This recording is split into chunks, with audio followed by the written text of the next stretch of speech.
Boys, the cloche is preheated. I know, and I'm worried about Lift it! Yep.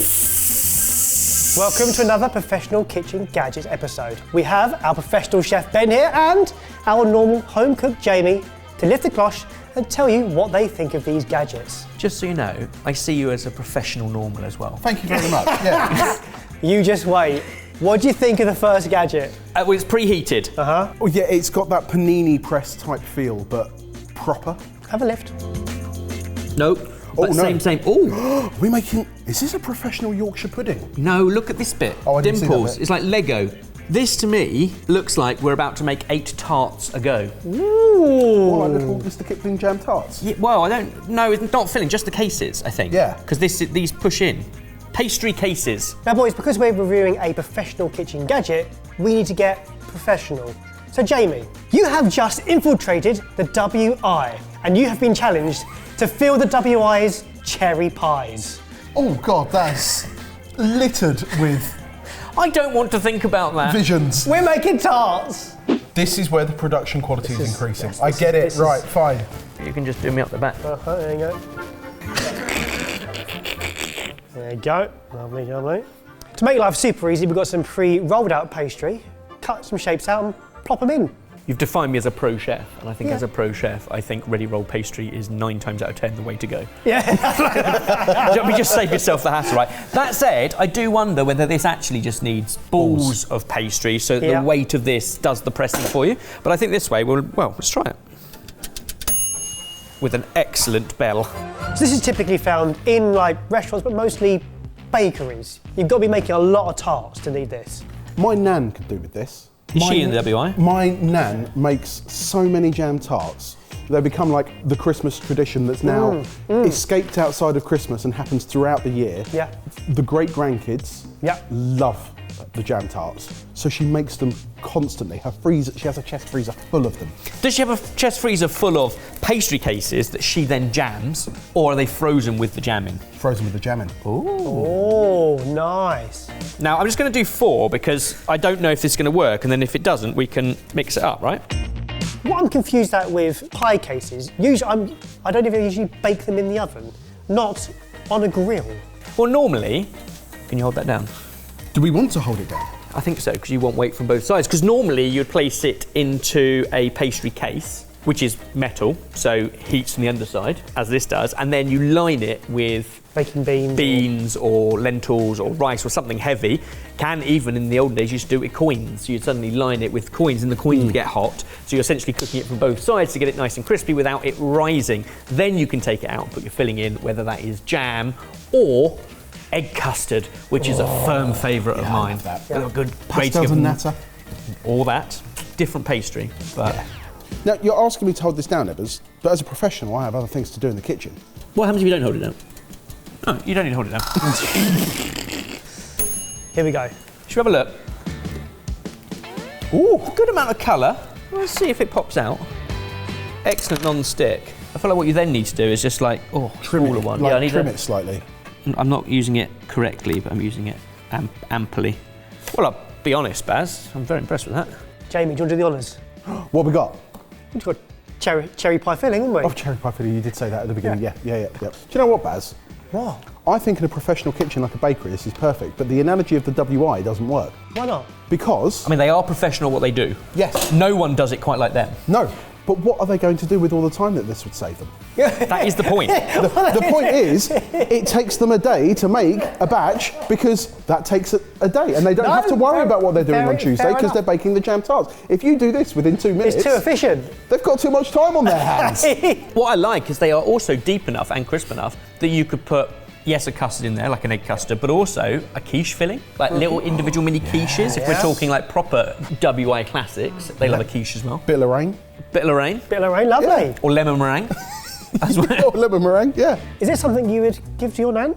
If you're making things at that industrial scale, and by that I mean she'll go and make 100. That would save so much time. Yeah. I don't know what she does with the rest of the time now, but that's perfect. 25 minutes you'd have 100 done. Yeah.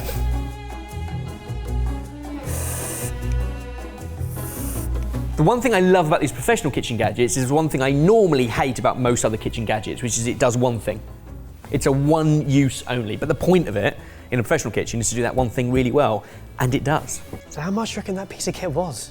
A really good hefty cast iron waffle iron, which is my only comparison really, 120 quid, so about the same. I reckon it's 150 quid. £202. It's pricey. It is pricey, but 8 tarts in 2.5 minutes. Yeah. I challenge you to do it quicker. So boys, Sounds like a good weekend. so boys, you're impressed by the tart maker. You've made some delicious sweet cherry pies, but is it? Oh, he's made himself laugh. That's I always a know. good sign, isn't it? Is it such a sweet surprise, or does it make a grown man cry? As a grown man, I was quite surprised. It's going to make me cry as well, though. Good start. Cheers. Next one. Cheers. Great clochage. Yep. Please lift it. This takes no guessing, right? I've wanted to use one of these for such a long time. Am I now in New Jersey asking for a sandwich with bologna? Oh, deli. Okay, That's correct, fine. Jamie. You're in the Porky Palace, and you need to serve up some sauce. Slightly more Polish as a deli, but we have an assortment of sauce, some paninis. I would like a selection of sauce, please, in my sandwich. So this is a meat slicer. Yeah. So this is the Cater-Light meat slicer. It offers fantastic meat slicing time and time again. Super thin slices of meat every single time. Now, we have looked at a few similar slices before. We did the bread slicer, which was manual crank. This has definitely got a plug in it. It's plugged in and there's a button here. And then that goes back and forth. In theory, there is nowhere that hand is going to go anywhere near that blade. Yep. And then on this side, we've got a little gauge, which at first, I have to be honest, I looked at it and went, why do you need a timer? But I think it is millimetres For thickness. of thickness because it obviously moves that. So it moves the guard and the blade away from each other. So it says it works for all types of meats, but it's very specific when it says not meat with bones, and that includes your fingers. Good. So please be careful. On Friday the 25th of April, we are going live on YouTube for a Pick the Premium wine taste test. We'll be blind tasting a selection of wines and trying to identify which are premium, why, and whether or not we prefer them over their cheaper comparisons. And you can play and comment along too. Grab the wines we'll be tasting in the link below, or just watch along to learn some new things about Ebba's favourite coping mechanism. That's Friday the 25th of April. See you there.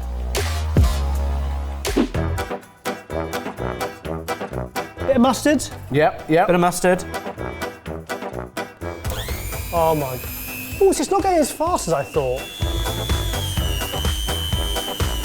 Yeah. Now, if we did that professionally, I'd have a little piece of baking paper or similar, parts waxed paper on my hand to catch it as it goes through. Looking good though. So why are these machines important in a deli? Like, why aren't they just all pre-sliced at the beginning? You want it freshly sliced, because that's how you're going to get the most flavour. It's how it's going to keep for the longest as a big chunk Gotcha. of meat, rather than in the individual slices. Plus, people can decide how much they want, how much they don't want, what thickness they want. Plus, it just looks really cool, doesn't it? Yeah. Like, you can't run a sandwich deli No. without one of these. Yep. And I think uniformality and shelf life of quality is probably the most important, because it will dry out pretty quick if you don't slice to order. And then you can be very bespoke about it. I mean, that is very good. This feels like, as a machine, it kind of belongs more in a sandwich shop than it would in a full-blown deli, because the ones in delis are massive. They are really, really big. So yeah, this feels to me like a start-up sandwich shop. And actually, in London in particular at the moment, I know this, and I think it's happening in cities across the UK, sandwiches are having a big moment. Yeah. Big sandwich shops, extraordinary fillings, all of that kind of thing. I think this is perfect for Even that. the back of a van as well, wouldn't it? Yeah, Well, yeah. But again, if you look at the size of it, you know, a piece of boiled ham or roast ham and a piece of bologna is about as big as it's going to get, but it would work a treat. Now, what happens if you put the nation's #1 gherkin through your meat slicer? Oh, yes. that guard does make it very safe, doesn't it? Yeah, safety is key. And look at that. I mean, we're now talking, Yeah. not like no, but Big Mac, right? Ta-da! Good sandwich, boys. Your final thoughts? Sack off the professional bit. I want one at home. Really? I'd love that. Okay. Imagine that, just being able to create Sandwich parties. Yeah. Oh, yes. Yeah. So that's the first pro kitchen gadget that you guys might want to take home. I'd love that. Yeah. Do you want to guess the price? Interestingly, I don't think it's that expensive. I've got- Because I don't think it's as well made as many of the pro kitchen gadgets, which are 4 times the weight, chunky beasts, and ugly. This is also quite a good looking bit of kit. I'm going to go 75 quid. Ooh, I'm going to go where I missed on the last one, 120. 95 quid. 95. You're darn pretty damn close, the two of you. That is a very good bit of kit for that price.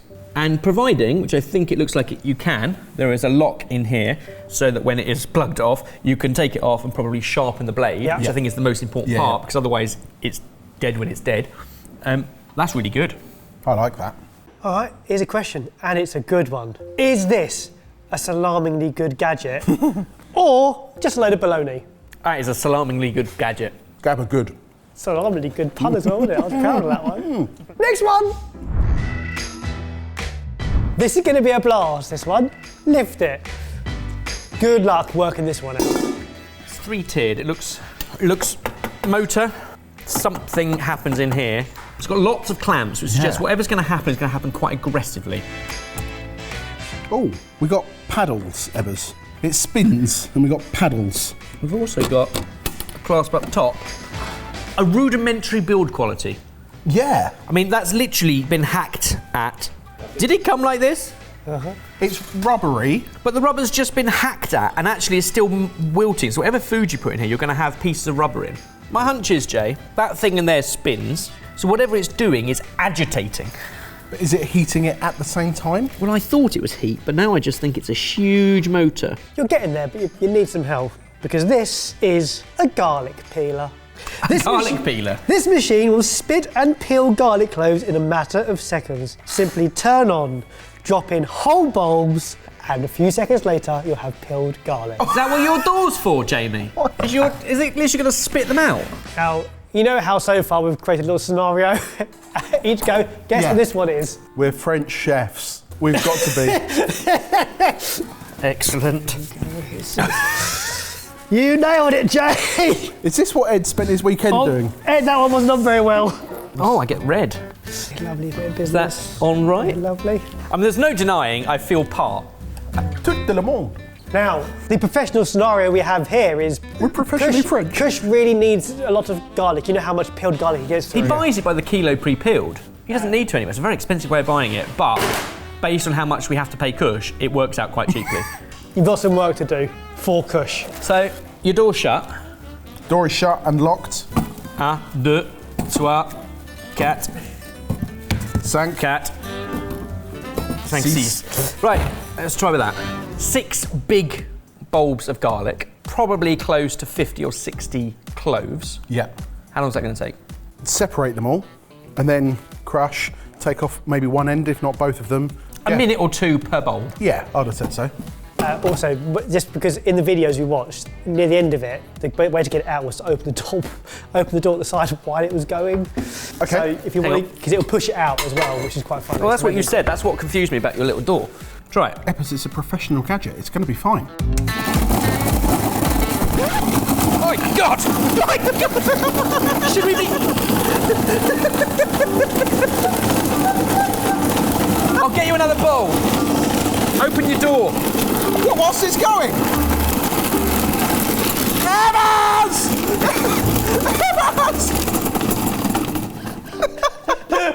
I mean, it smells like we've crushed some garlic. I wasn't expecting that. It's done a terrible job. All of the, what? It's separated the cloves from the bulb, some of the cloves from the bulb, but precisely none of them are peeled. Oh no, wait, peeled. Goodness me, I'm going out this evening and now I stink of garlic. I think first time round we may have gone a bit too heavy-handed. Let's do one bulb at a time. Thanks for reading out the instructions. But it was funny, wasn't it? I'm turning on. Turn it on. Still spitting at you. Right, one bulb at a time. So if you had this in a prep kitchen and therefore this was up against a wall with a bucket, maybe fine. Open up your door, see what's happening.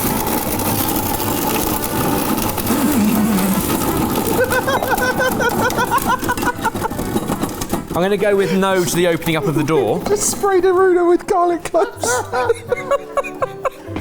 And still not on the field. They're still not filled. And it's barely done anything. Oh, it's battered. That is we only put one in, and it's still 2/3 left to do. I take it back. It would have been quicker to do it by hand. And what it has done is bruised and bashed the entire thing. I love it.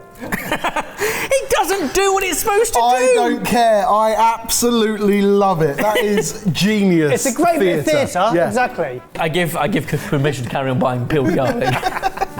This one doesn't work in the way that we want it to. However, there must be an industrial way to peel garlic because, like you say, we get it delivered by the kilo, so there must be a way that it works, and it must work efficiently and successfully. This one does not. Correct.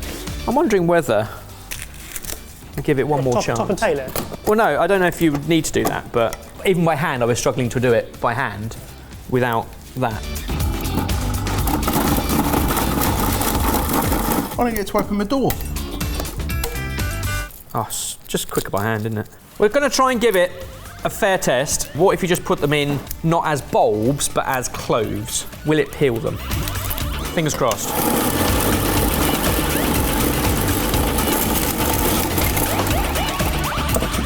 I'm going to go with not great. Still not great. All right. How much do you think we paid for this wonderful piece of kit? I reckon it's probably £100. It's probably more. It really annoys me. And it's a really bad build because the Yeah. rubber inside is cut badly. All of the fixtures, even after using it once, the screws are wonky. There's like rivets that are out of place. It's a badly built bit of machine that doesn't do its job. And I reckon we spent 150 quid on it. 163. I know. I'll ask you the question. Does it peel away from the competition or are you left feeling shaken up? I'm very shaken up. Truly shaken up. But comment down below if you want it, because we don't. I'm sorry to end the video like that, but if you have any great recommendations for pro kitchen gadgets that you want our chef and Normal to look at, then comment down below and we'll see you in the next one. Fire! Oh.